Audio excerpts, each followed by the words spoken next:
For the better part of the last decade, the gaming industry believed that it had finally solved the formula to unlock the infinite money and promised player engagement they wanted. A system that would dictate predictable revenue streams for them and an endless amount of content that would keep people locked into a single ecosystem for years to come. It became to be known as the live service model, and for a long time it worked. Almost too well, actually. Money was being made like crazy, metrics were exploding, and content couldn't get made fast enough to meet the demand for it. But then something really weird happened. Most of the biggest live service games ever made started to run into the same problem at almost the same time. Player counts were dropping, their communities just became ghost towns, and the once unstoppable momentum behind these mammoths that all started to, make this genre, they just went into free fall. I want to talk about Marathon, Destiny, and a lot more, but also look at how it all went down. So Destiny 2 was a game that once defined the entire live service era. It was the blueprint for many afterwards. The roadmap that, let's be real, many publishers did try to replicate themselves, right? Seasonal content to pursue, the whole battle pass structure, the endless grind that was designed to keep you coming back week after week for months. Eventually, the veteran players left. New players were struggling to get invested due to how much it took to get to where they needed to be in Destiny. And that content treadmill that was once the pillar of the entire experience ended up feeling more like an obligation instead of a real reason as to why you wanted to play in the first place. The sad part is that what I just explained, that could be any game that you're thinking of right now. Did I just explain Call of Duty? Or was it Battlefield? Maybe it was World of Warcraft? No, it was actually Destiny 2. It could also be Highguard. It's all of them. Who are we kidding? But when it came to Marathon, it wasn't just promised as another game that was gonna be like the others. Marathon was meant to be something else. The next evolution of what this whole live service idea could be as well. If Bungie revolutionized how these games could work with Destiny, Marathon was the next step in their grand design. But very quickly, it became true that Marathon was instead just another symbol. Another game chasing that same formula that has already run out of steam long before it ever dropped. And when you look around at what all these games do, the Fortnites, the PUBGs, the Call of Duties, whatever, it's all going the same way, down into the gutter. Look at this from Insider Gaming. The entire Battle Royale live service model is collapsing. Instead, the new meta, if you will, is sandbox games. What does that even mean? Well, look here. This all comes from a report from Newzoo, which is a site that analyzes trends and data. Basically, live service Battle Royale PvP games saw a drop of over 27%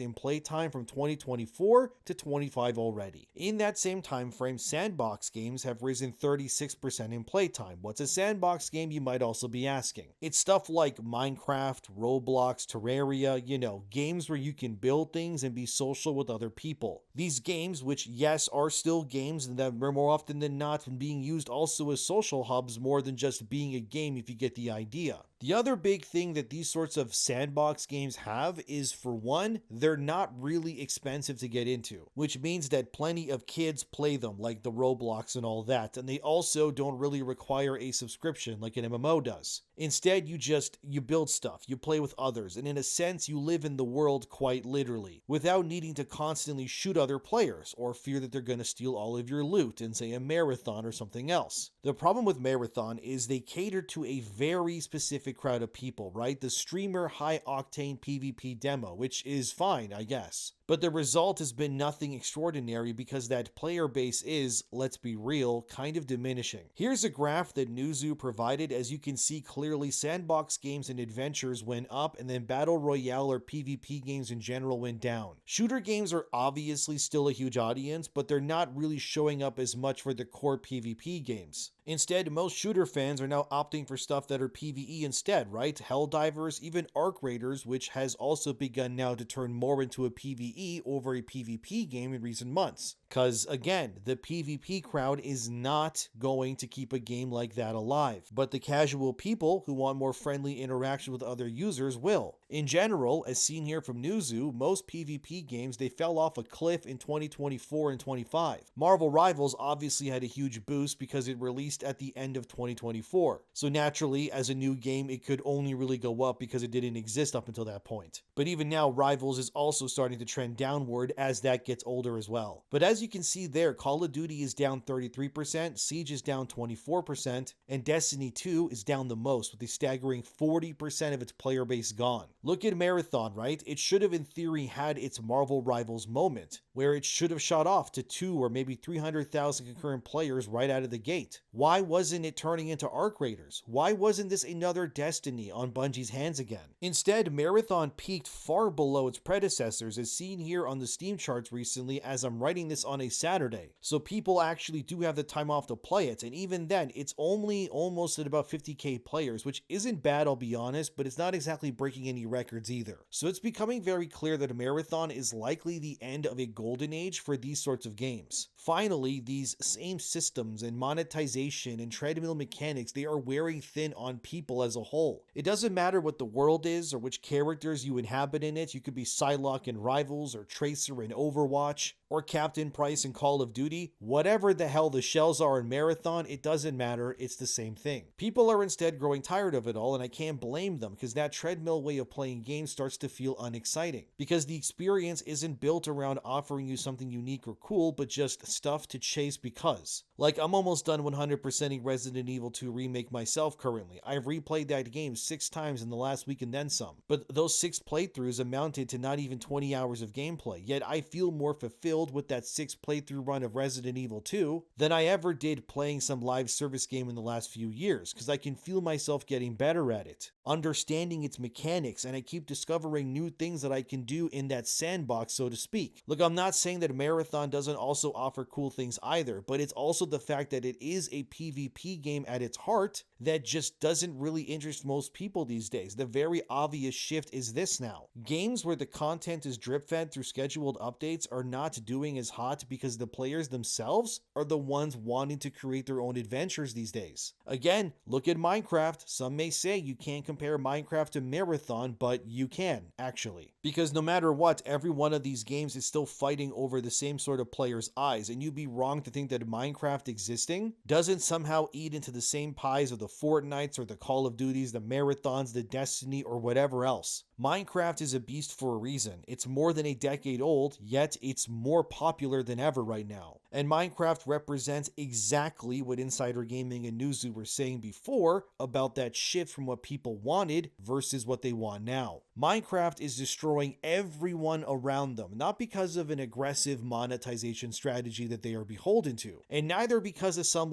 elaborate live service roadmap that they're pushing 24/7 onto their users either. No, you see, Minecraft is doing what it's doing because it offers something that the modern AAA industry seems to struggle with these days, which is freedom. And I mean that in every sense of the word. Players aren't following a checklist that's designed to maximize their engagement metrics or push them into this quest or that one just because. They're not constantly in fear that some streamer or someone is going to snipe them in the head and then steal all of their loot either. Instead, those sandbox players, which is the biggest growing group of players worldwide right now, and you cannot deny that, are instead doing what they're doing because they're building their own worlds on their own terms. They're not standing still while a big green robot head vomits exposition on them or some faction leader sits there looking mysterious like in Marathon. Instead, sandbox players are inventing their own stories. They're creating those experiences that no developer could ever really predict or control themselves, because that's what makes things like this, like the people and games and all that, special, right? It's even with Dark Souls to a degree. We all have a story playing Dark Souls where we had our backs against the walls, barely surviving and making it out through somehow. I remember the first time that Taurus demon dropped on my head and I screamed. Or when I played Bloodborne for the first time and I ran into a room that was full of gigantic spiders and I wanted to immediately get out of that room because why are they so big and gross? Sure, they're not exactly sandbox games, but at the very least, I felt like I got to decide how I reacted to the world and they were memorable. Instead of the developers making that choice for me like they usually do these days, and that freedom is exactly why these sandbox games continue to thrive while so many live service projects just,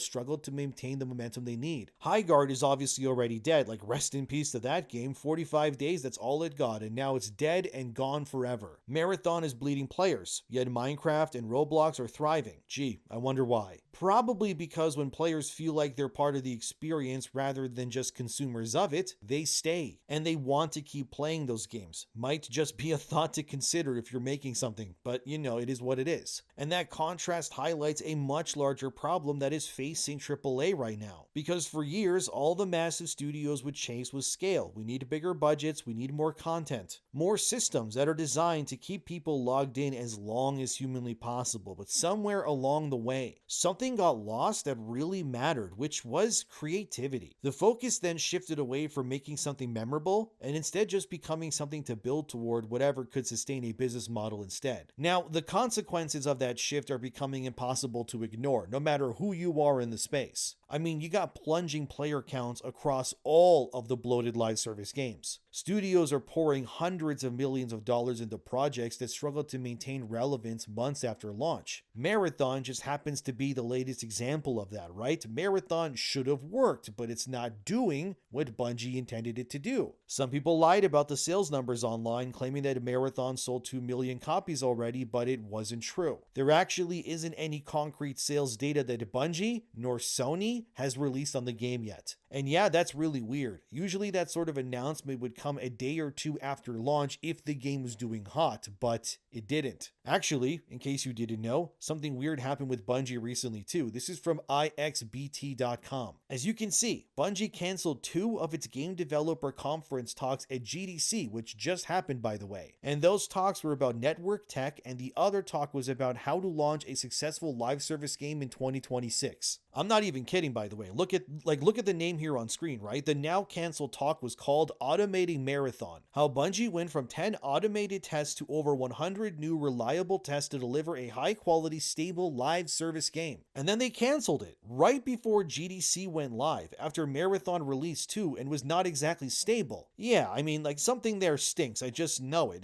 That doesn't bode well. Now, maybe, I don't know, the presenter for it got sick and they had to cancel, but what are the chances that both of Bungie's talks where developers would come to listen to at GDC, which by the way, is a conference meant for game developers all around the world to meet one another and talk and form partnerships. You get the idea. And they ended up canceling both of them. Yeah, that can't be a coincidence. These should have been highly sought after talks because this is an industry that is hell-bent on increasing their dependency on a formula they swear to you works. But it doesn't seem to be the case anymore. And the uncomfortable truth that is emerging from this is that the golden age of AAA dominance, it just might be coming to an end. Now that might anger people. For me, honestly, sounds kind of amazing actually. Because instead, the smaller games are winning. Look at this about Slay the Spire 2, which came out the same day as Marathon. They've officially sold over 3 million units, and they're adding a bunch of updates to the game as well. Yet when you flip over to this IGN article, Destiny's updates have stagnated. Bungie has all but effectively forgotten the game even exists at this point because they're too busy trying to make Marathon this success that it will never be in its current state. But don't say that too loudly, otherwise the Destiny community manager DMG might block you because you hurt his feelings. By the way, he does that to everyone who speaks ill about the game that he supposedly meant to curate. Doing a great job over there, DMG, by the way. No idea why Bungie pays you anything, because it's crazy to me, because you've done a terrible job fostering that Destiny community. But I can say that since I'm already blocked, so it's whatever to me. But alright, here's the update for Destiny 2, by the way. Wow, look at that, a single change to Weapon Foundry sponsors. Great work, DMG.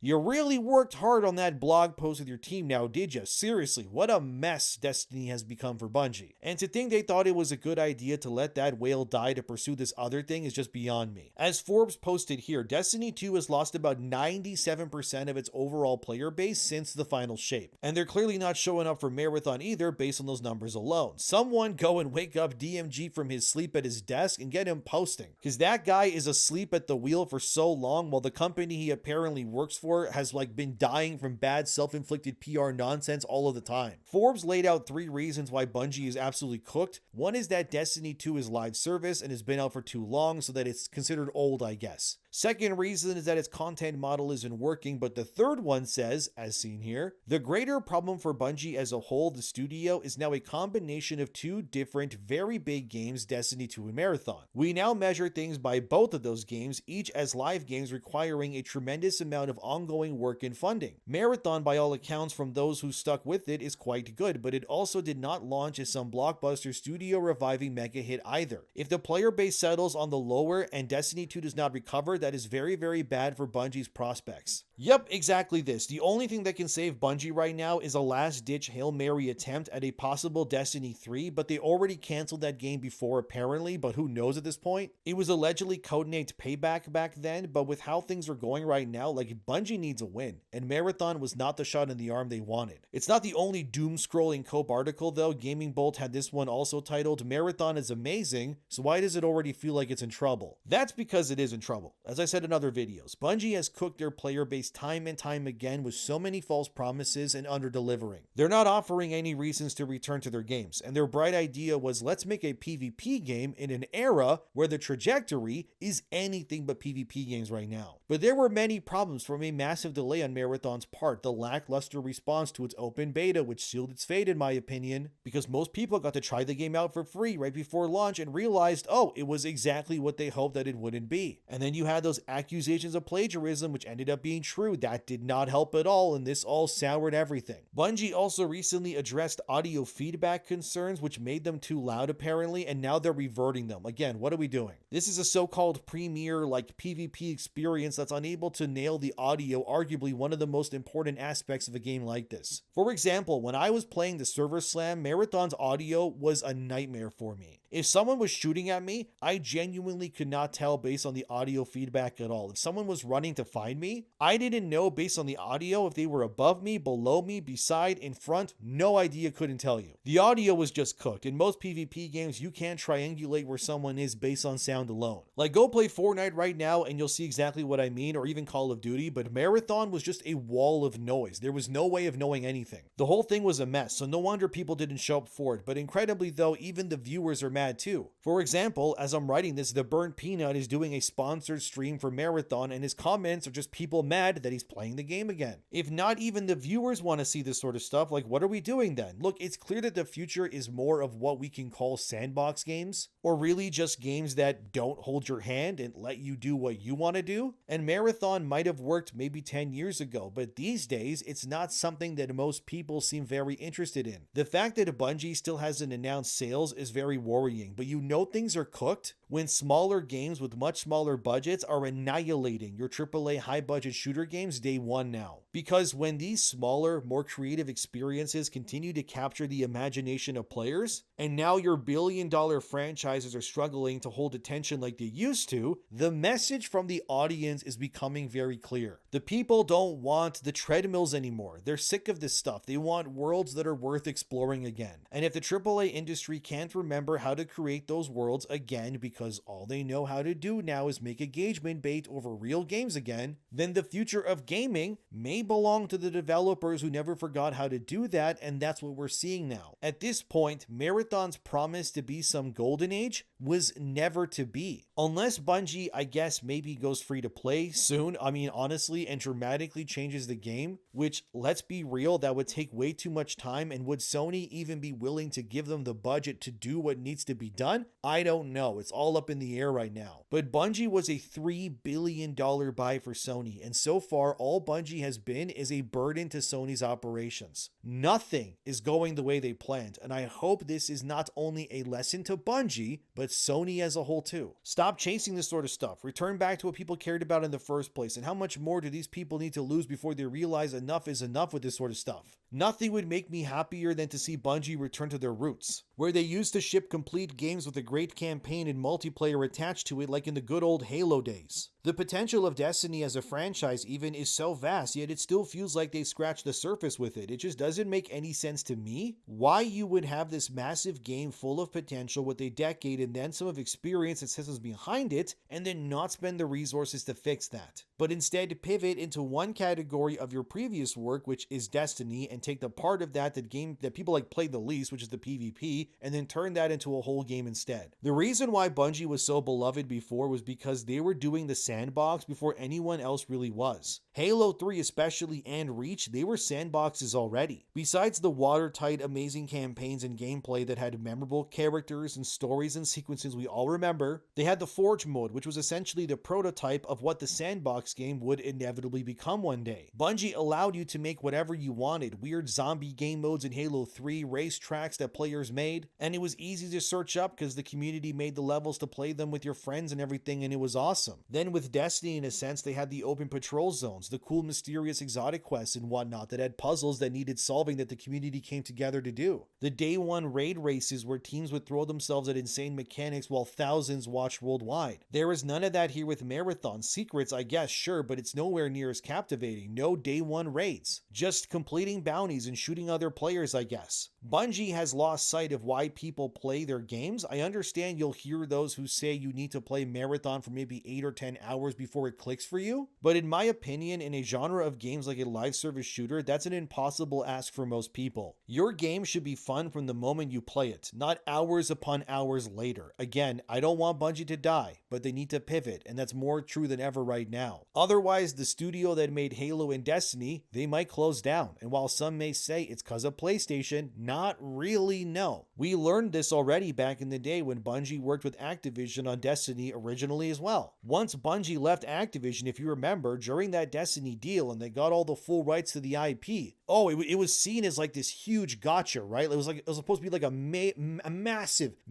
amazing golden age for the studio, free finally from the clutches of Activision. But what ended up happening instead, right? It turned out that nothing even changed. The same toxic business practices still existed. They actually got worse even, and the game just faltered in quality because Bungie ended up losing the support of the studios that Activision owned that helped Bungie make content for Destiny in the first place. I'm convinced if Sony didn't buy Bungie already, they would have died a long time ago. They actually swindled Sony into thinking that they bought the makers of Halo. What they got instead was really anything but that. This entire operation needs a reset because the way things are going, there might never be another Destiny or Marathon with the name Bungie attached to it in the future. And ultimately, it will be no one's fault but Bungie themselves that ended up that way. Maybe the golden age never even began in the first place. Maybe it was over the day Halo ended for Bungie. Maybe it was when Destiny first came out. Either way, the collapse came for Bungie. And ever since, they haven't been able to recover. Maybe that's what ultimately was meant to be Bungie's final shape in a way. A contorted corpse that finally needs to be taken out of its misery once and for all. It's just a shame that it had to happen like this. But what do you think? Let me know. Subscribe if you'd like, and I'll see you guys next time.